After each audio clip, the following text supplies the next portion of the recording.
over how to install a basic wired bicycle computer. All you'll need is a third-hand cable tightener and a pair of diagonal cutters. This particular computer uses rubber bands to secure the sensor and the computer head. Many computers use zip ties or a ratcheting mechanism, but they're all pretty much the same principles involved in installing the computer. I'll start off from the fork, going up the fork to the handlebar. And I always mount my computer sensor in the front of the fork. That way your normal tire rotation, if your spokes do come in contact with the sensor, it'll force the sensor out instead of bringing it into the spokes and potentially breaking a spoke or breaking your computer sensor. So with the wire going up,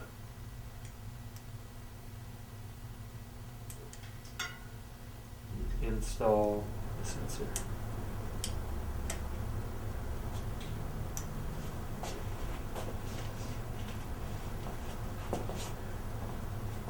Now the key to having clean lines with the computer wire is keeping everything close and attached to the fork. So you'll take your zip tie and attach it around your fork and the computer wire all the way up near the fork crown. And be sure you don't accidentally get a spoke in your zip tie, and keep the head of your zip tie towards the back of the fork. Take your third hand tightener and cinch it down, and your diagonal cutters to clip the end. Now we'll jump from the fork blade to the front brake cable housing with a little bit of slack so you don't run the risk of pulling that wire too tight. And again with the third hand tighteners and diagonal cutters. Now we'll take our head mounting unit and wire and just wrap that wire tightly around the front brake housing.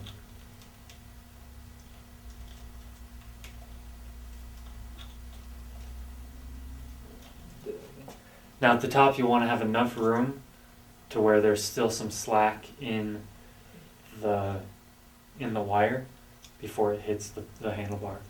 You'll take another zip tie, tighten it around the wire and your cable housing. And again with the third hand tighteners and your diagonal cutters. Now we'll take our second rubber band and put it around the handlebars and secure your head mounting unit.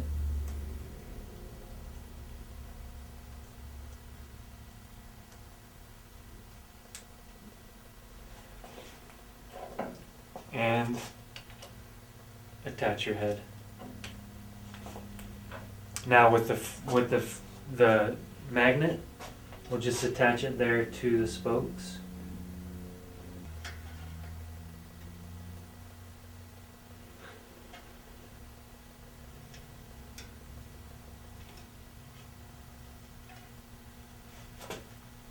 And you'll want the magnet to line up with your sensor. And depending on the computer, the sensor needs to be between 1 and 5 millimeters away from the magnet. And look at your computer and just move the magnet back and forth across the sensor to see if your computer comes on. If it doesn't come on, you'll just need to rotate that sensor back a little bit until you're at the proper distance without hitting the magnet against the sensor. Now you'll follow the instruction booklet that came with your particular computer to program it to the correct tire size and time and date and everything. If you program the incorrect tire size, you're going to get miscalculated speed and distance readings, and it'll throw everything off.